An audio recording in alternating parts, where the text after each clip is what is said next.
Space Cadets. Today we will be discussing none other than the personalized military force of K.O.D.E, the KCG, and the Greyhound unit specifically. So if you enjoyed the video, consider liking the video, commenting your thoughts on the Greyhound down below, subscribing to the channel with the bell enabled, and sharing with your friends. With that out of the way, now let's explain what K.O.D.E is and why they are permitted to have an on-hand military. Now K.O.D.E is introduced back in season 1 episode 25. It's an acronym for Kimyo Organized Defense Enterprise. It is explained as a globally acknowledged group of individuals led by a council tasked with the protection and placement of the kimyo race. Their goal is to nurture the growing peace between human and kimyo. To keep the world's political power balanced, they allow the Ross family to lord over the kimyo and have direct connection to kimyo conflict. We see back on episode 114 with Adam Ross telling Shay they have no power over matters of national security in any country. They have different sects organized under K.O.D.E, but the one we see the most are the KCG, standing for the Kimyo Containment Garrison. Unlike K.O.D.E, who specialized in diplomacy, the KCG specialized in force as a military unit. This was also introduced back in episode 25 of Ordeal as well, and we see the soldiers stationed outside of the K.O.D.E hunting ground being KCG soldiers. Knowing Ross' personality, this would be the last course of action, would be to send out the military force. We then have the elite unit of that force, the Greyhounds. It seems the military force are stationed throughout the world to allow a quick response. Each place they are stationed would be under a specific commander with leading officers in rank. Now in Trinidad's case, we have former Minister Gary Choi as the political leader. In certain instances, Ian will take over control of the Greyhound unit while Gary is still overarching leader. When we move over to Greenland, we see a similar command, whereas we have Commander Henley taking charge while Ian takes up the role as second commander in the battle, showing that there is a two-commander system for the mission. And with Commander Henley injured and Ian loses his legs, Brandon was forced to take command over that unit. Since this is K.O.D.E.'s military, they ultimately assign each commander and can choose to hyperfixate on a single target with their military, like we see with the Greenland War, in order to protect the box of life and death. But in contrast to what we see with smaller kimyo conflict, we see the KCG deploy smaller units of Greyhound members. Now their skills are enough to make them an elite unit, but not enough to compete with kimyo conflict worldwide. So let's get into the technology that the Greyhounds themselves utilize.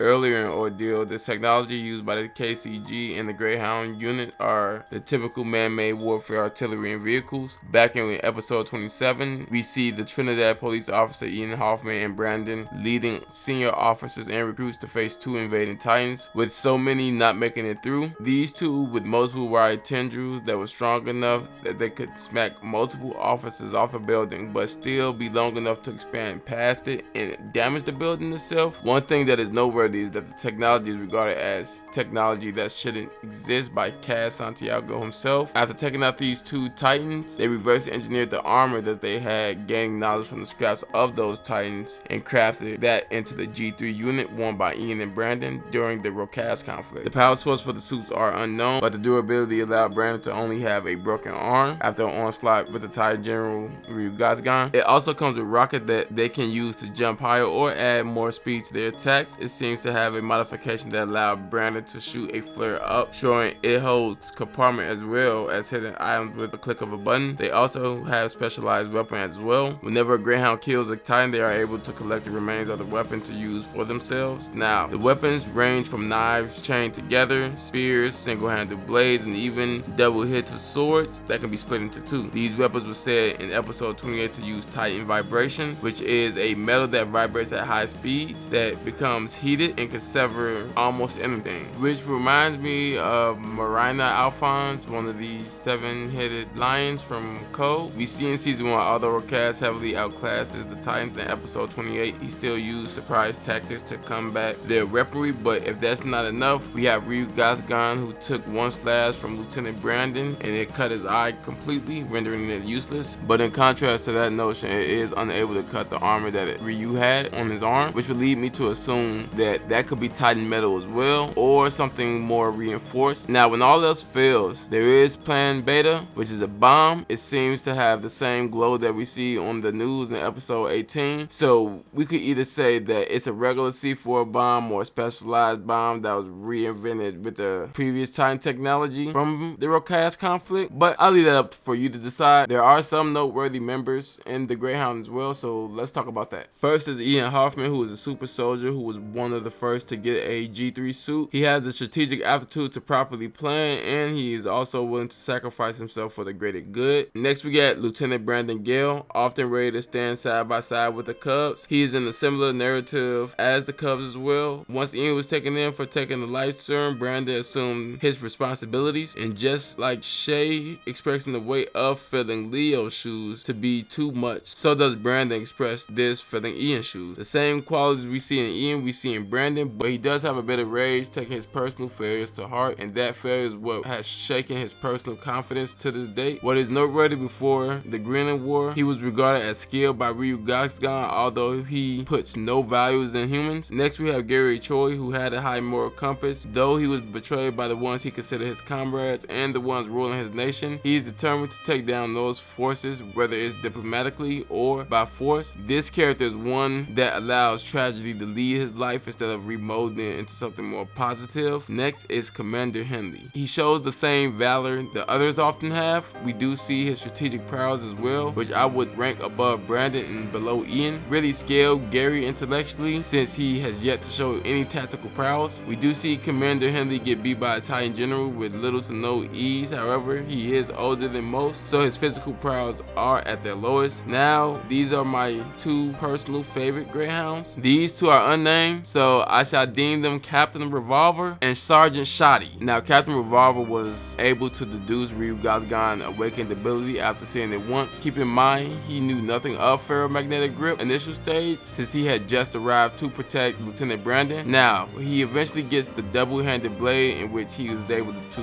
easily bypass Yorihime's reinforced metal after it was said to be upgraded after Anton destroyed it from the initial conflict. Next, we got his reaction time, where he's able to dodge Yorihime's dagger that hit Anton without encountering it before. We could use the aspect of them revealing that portion of her talent during a meeting or something, but nonetheless, we also have Sergeant Shoddy being able to react to these poison daggers as well, blocking with his ballistic plated armor, which is the main source of protection for the typical Greyhound units who don't got the G3 suit. With all of it on the line, they sacrifice themselves with Plan Beta to take out the Titan General Urahime, showing that they have what it takes to risk everything for the future tranquility of humans and kimyos, leaving behind a daughter and a pregnant significant other. The reason I chose to speak on them last is because, although unnamed, they are the only ones to take out a Titan General, which is something even Ian didn't do. Not saying that he can't, but saying as a superhuman, he did it, going to show that they are the peak of what an individual Greyhound random soldier can achieve. Now, let's talk about scaling. Where would you scale them in the verse? Obviously, they wouldn't scale as high as the City Destroyer Kimyo like Ryugasgan. So when we look at the public service Kimyo, who scales above a typical human officer, being taken out by the Titans on a roof in episode 26 with ease, the Greyhounds easily beat Titan level opponents even before they had the technology. So let's give a room for error, saying some of them cap at Titan level. While we have a Titan who was given a second talent, which would lead me to assume that Urahime's sister was in a similar position as Jose, where just like he wasn't a Gaki but still a Titan General, she wasn't a Titan General but still a Titan. So even though she wasn't a Titan General level, she was still able to deal with the S-rank Kimyo, which is confirmed by Brent that if you are an S-rank Kimyo, you are considered within the top 150 even if you aren't properly ranked at the time, which would mean beating multiple Titans could eventually lead to the strength of a top 150 lowest members, which would mean the Titan General will fit between the 140th and 30th spot in the top 150 list roughly, which would mean the Greyhound unit, although quite overlooked, are still one of the strongest sect in the Ordeal, and although most haven't paid attention to them, does not mean that the power creep through skill, strategy, and technology isn't the way for everyday people to keep up with world-altering threats, even at the cost of their lives. But anyway, another video for the records. What do you guys think about the Greyhound? Who was your favorite Greyhound, and what do you think they scale? Anyway, all I got for this Ordeal Explained video. Enjoy your day, night, or evening, Space Cadets. I'm out.